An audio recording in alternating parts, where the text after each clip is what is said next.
Okay, good morning. It is morning, and I am flying the drone for the first time in a very, very long time. Now, uh, I know there's going to be some people out there that say, well, it serves you right. Well, it does serve me right. I know what I'm doing. I didn't expect a hurricane this early in the growing season, actually. I expected it to be a little bit later um, when the corn was pretty well finished, but it didn't happen that way. So I urge everybody to put this onto full screen so you get the full effect of what I am showing you. If you have it on your tiny little screen uh, in your YouTube viewing area, if you're watching on a computer or on a TV, that will show even better. There are spots like this one, just a tiny little spot where it just started to go over. It is pretty much what you would call willowing, I would think. It hasn't been smashed to the ground. It hasn't been snapped off. It's just bent over. And root lodging, I guess they call it root lodging when it is bent at the roots. Now I have some root lodging and I have willowing. The willowing, probably very little impact on the yield. The root lodging, I feel the same way because the plant has actually put roots in. Now this is, if you look at this right there, it's kind of weird, but it is actually willowing. It is bent over like a willow tree there. It's not root lodged. Anyway, there's a lot of it. Now this farm is about 100 acres and it is not all affected, and I couldn't go real high because there's an airport less than about a quarter of a mile to a half a mile from the edge of the one field. So I couldn't, and there's airplanes that come in and out, and if you got it on full screen, you will see a twin engine airplane come closer than I'd like it to be. And I'm sure they didn't want it to be there either, the drone that is. But whatever, it is what it is. So here is an area, if you're looking at this and saying, oh, there's weeds in there. Well, yes, there is. When I planted this, it was almost in the crazy, between the crazies and the lazies. Well, this was in the crazy side of it. There was a wet spot there, and I knew it when I planted it that it would probably get concrete-like. But all in all, it doesn't look terrible. It is a spot that's, maybe 30 foot in circumference total, and it's really not that big of a deal. So I fly over these fields, and there's one thing that I do really realize, like this area here, see that? I stopped there with the compost spreader. So where I've got heavy compost on this particular farm, like heavy compost, that's root lodging there. Yeah, that's bad. That's going to take some effort. Now I'm going to fly up a little bit, and maybe you can see the pattern in which I stopped with the spreader and then shut it off. I slowed down, and the spreader does not slow down. The ground speed slows down, but it's run hydraulically, and that's what happened there. So you start to look at this, and you see a pattern of the lodging itself, and it directly coincides with the compost spread pattern right there. See that? It's like I stopped or slowed down, and you can see it. If you can't see it, well, I don't know. I don't know what to tell you. But where that line is there, that is the center of the spreader, and there you go. There's a mess right there. So the spreader's set up that it spreads more to the outside and the centers, and there's like a blind spot between the outside and the center, and you can see it all along. It gets worse the farther up the field we go towards the road, and the reason it does that is because at the very top, I thought I had more compost than I actually had. So there were different rates. This field here that you're looking at right now had the most compost on it, and then you see that break in the field, and it goes down to the next one. I reduced the amount that goes in there as well, and then the next field down was reduced even further, and then across from my cousin's house, which I'm going to talk throughout this entire video, I guess, I fly over there, so I'll talk about it when I get there. I'll tell you the differences that I did there. Now, the application of the dry fertilizer, 670 pounds of, I forget what the analysis was, and I don't have it in front of me right now. That was even across all fields with the exception of one, because it did not get the compost. Now, this is all lodged. You look down at that and you're like, oh, well, it's not what happened in the Midwest, and I'm not trying to compare it to what happened in the Midwest in any way. I feel for those guys. Anybody that has suffered the damage that they've suffered, has my deepest sympathies, because, if you're not a farmer, maybe you don't understand this, but if you are a farmer, you will understand what I'm about to say, and that is that we put our heart and soul into these crops, whether it's a hay crop, a bean crop, a wheat crop, or a corn crop, or any other crop that you put out there. I don't care if you're growing pumpkins for Halloween. You put your heart and your soul out there with the greatest expectations, and when something as terrible as that derecho that hit out there, it's devastating to the mind, the heart, and the soul of our, what we are. We just, as farmers, we do this every single year, hope for the best, expect the worst, and have to settle with what we get, because that's just the way it is. Okay, so this here area right here has the worst pH, but if you see the lodging right there along the break in the two fields, that is where I put the most compost in that area, in that field. Now, this field that you're looking at and the lodging, you can see it's different. This is different than what it was up on the hill. It is going from east to west, which was the direction of the wind, and that field I put down strictly 1,000 pounds of the blend of fertilizer that I got, because I did not put any compost on it. The fields that I'm flying over right now have the least damage. They had 0 compost in them. 0. They had 670 pounds of the blend that I used, with the exception of this spot right here. This was an old pasture that my grandfather put cows in. It has never been farmed. This light area where you see those native grasses, that is a terrace that he had put in with a moldboard plow to stop erosion. There goes your airplane. And the field that we're looking at right here in front of those two silos, that has had nothing but 670 pounds. Now, I'm going to fly up. I'm going to fly up across this field here, and I'm going to look at my old friend Denise Woodhall's house where she was raised. I went to school with that girl there that lived in that house. Her parents still live there. She does not. But her and her brother, God, for some reason, his name eludes me because we always called him Duh. We called him Duh. Now, see the break in the field there where that line of weeds is? Well, that was trees, and I cut them down. Me and the boys cut them down. And right here, you're going to see some lodging. I put in that spot eggshells for lime. Now, that corn is kick-ass. Now you're going to go across here, and you're going to start to see some lodging out here. That's my cousin's house, and you see some lodging here along the edges. That is where I put compost. So half of this field had compost, the other half had eggshells. And I think you can see the break right there at the bottom of your screen. That is the break between eggshells and compost. I'm hoping I can see it with the drone. You can just see it's a little bit of a lull there. Now, it all had the 670 pounds with the exception of that one field.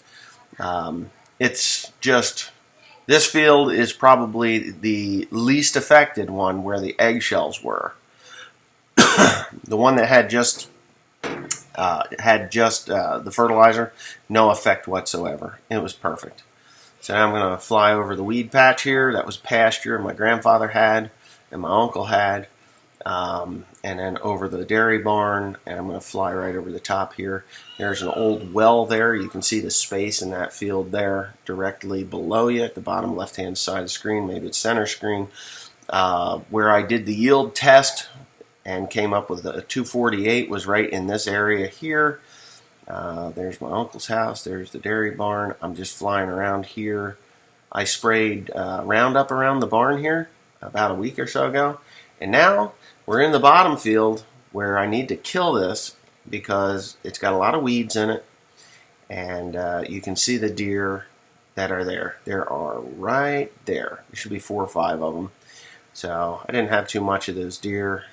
And that's it for that. And there's a lot of weeds there. I should just hit it with 2,4-D or just go and brush hog those weeds off. And now we're over the home farm. Okay, this place had the most compost of any. This had 7 to 8 tons, 7 to 9 tons. Let's put 7 to 9 tons.